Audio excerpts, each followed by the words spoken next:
Bienvenue sur le banc des joueurs. Diane Ouellette, responsable de communication de la Ligue de hockey d'excellence du Québec, volet masculin. Aujourd'hui, on va vous parler des programmes enrichis de Hockey Québec et la meilleure personne pour nous en parler, c'est le directeur principal hockey, le directeur des programmes d'excellence de Hockey Québec, M. Marcel Patnaud. Bonjour Marcel et bienvenue. Bonjour Diane. Qu'est-ce que c'est les programmes enrichis à Hockey Québec, Marcel?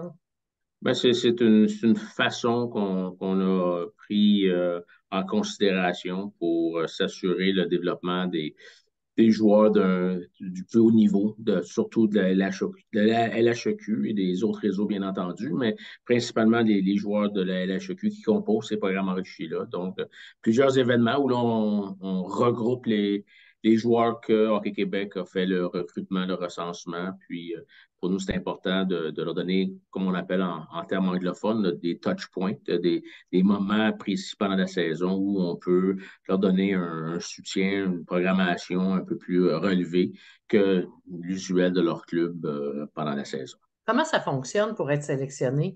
Alors, il y a une équipe qui travaille avec toi pour aller recruter, aller évaluer ces joueurs-là sur la glace?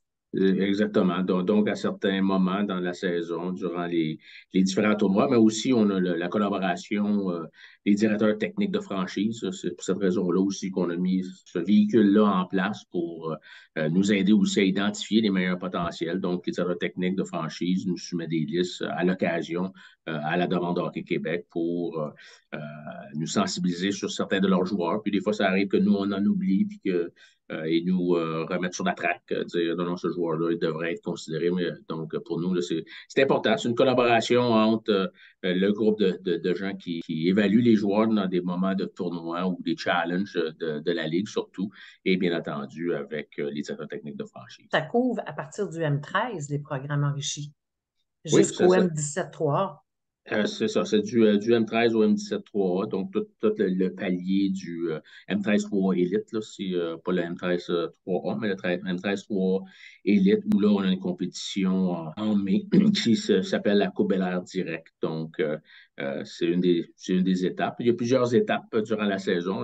La première qu'on a, si on y va de façon chronologique, là, c'est peut-être pour les gens pour les encadrer plus facilement. Bien, suite à nos camps M15 et M16, mais surtout le M15. Donc, on reçoit 80 joueurs à Hockey Québec pendant la période estivale. Et à la suite de ça, bien, on en sélectionne 42.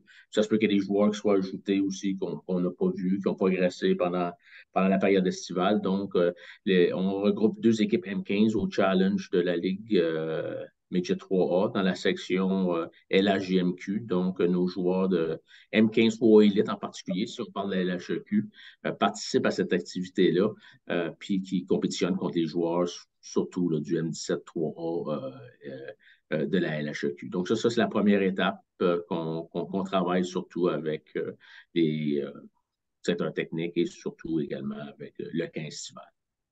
Il y a par la suite les Jeux du Québec qui arrivent aussi, là. Cette année, en 2024, les Jeux du Québec y ont lieu pour le hockey masculin.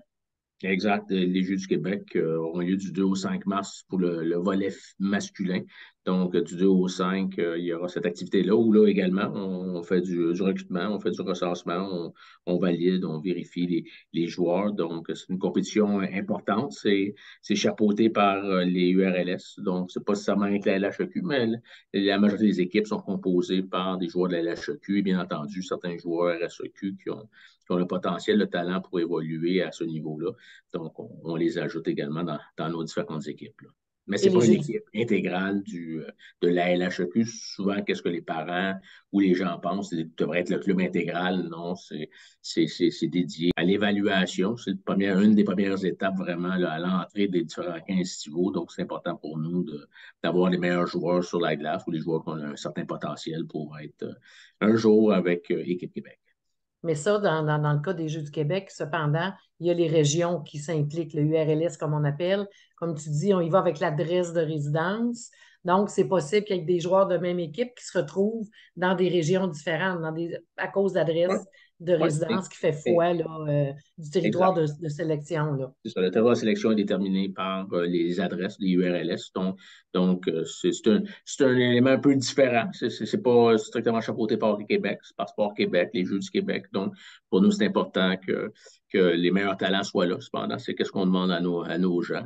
Des fois, c'est difficile de retrancher peut-être un joueur qui évolue présentement au M15-3A, qui, lui, ne fait pas partie avec ses coéquipiers. Il va peut-être en avoir 13 de son équipe, puis il va en avoir Mm.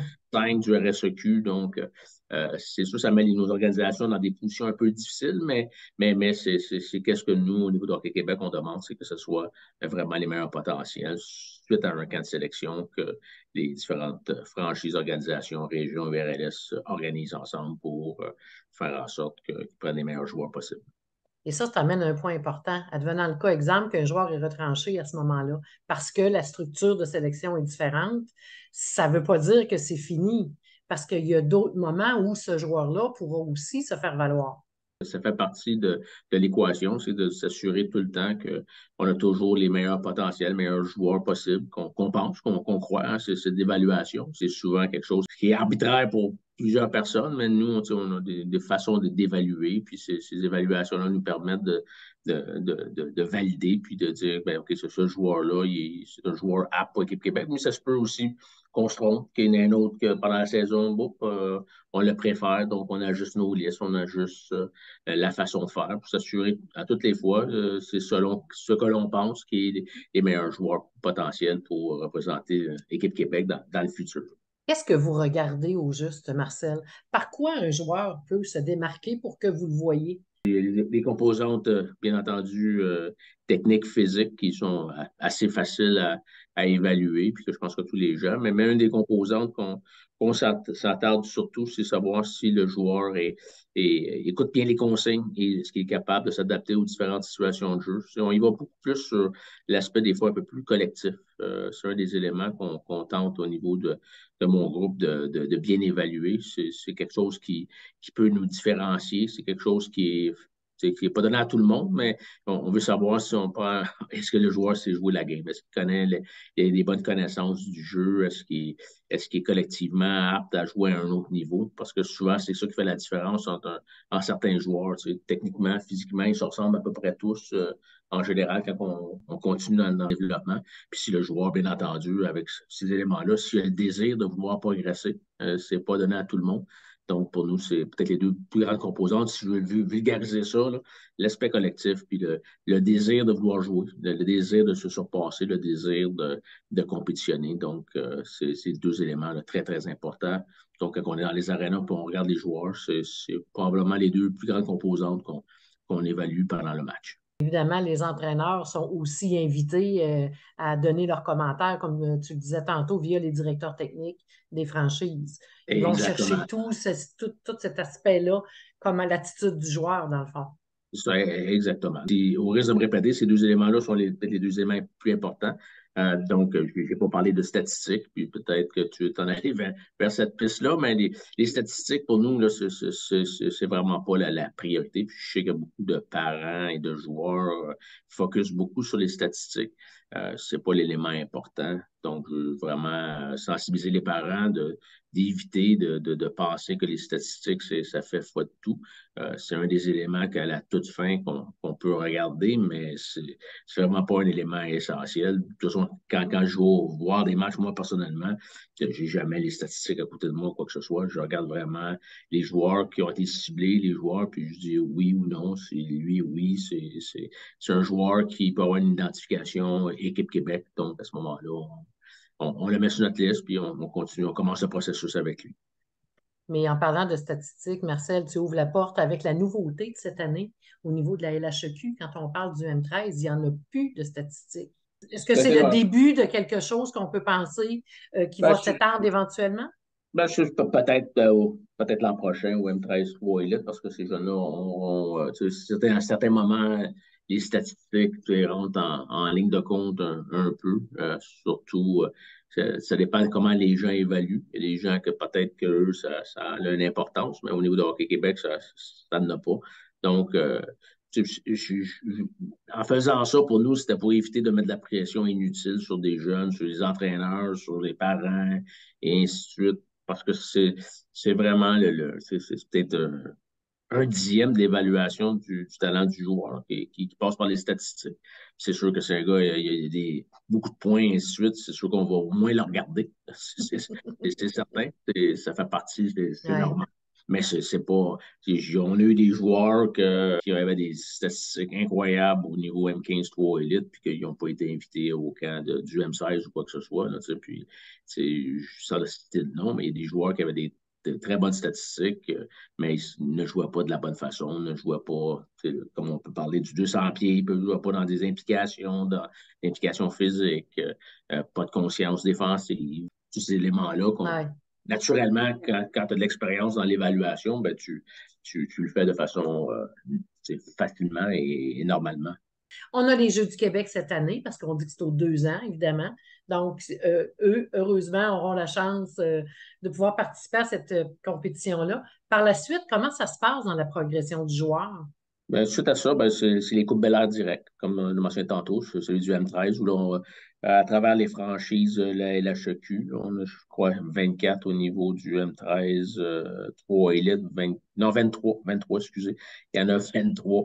Donc, de ces 23 franchises-là, on les regroupe par division. Donc, on fait une genre de sélection. Donc, il y aura 12 équipes. Des 23, il y aura 12 équipes totales. Donc, on diminue à la moitié.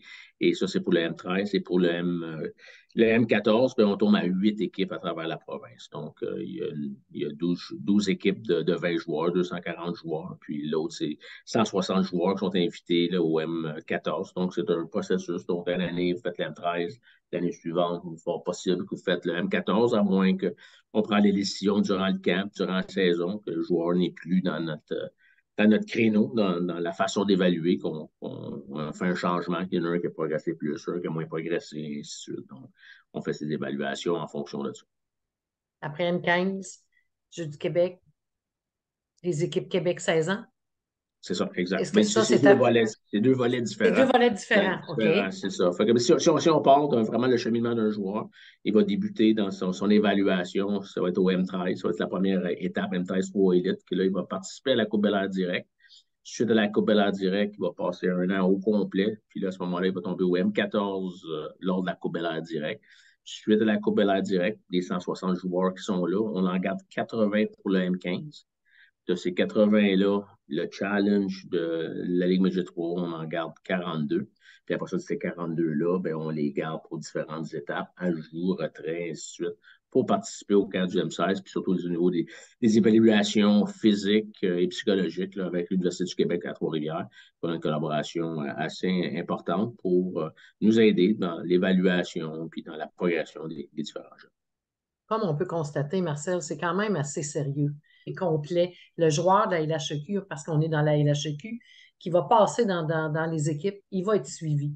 Il va être suivi, puis vous vous assurez de tous les suivre, de ce que je comprends. Dans le sens que le travail que vous faites avec les directeurs techniques, le travail qui se fait avec les entraîneurs sur place. Alors, tous les joueurs sont considérés quand on parle d'évaluation au niveau de la LHEQ. C'est bien Mais ça?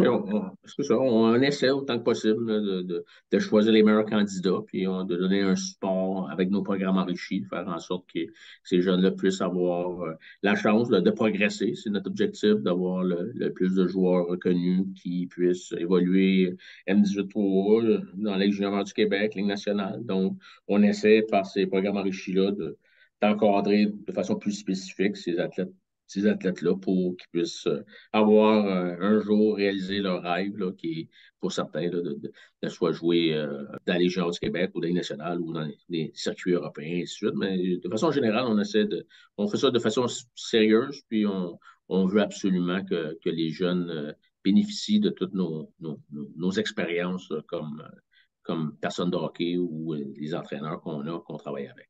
Je présume que tout ça se fait dans le plaisir, Marcel.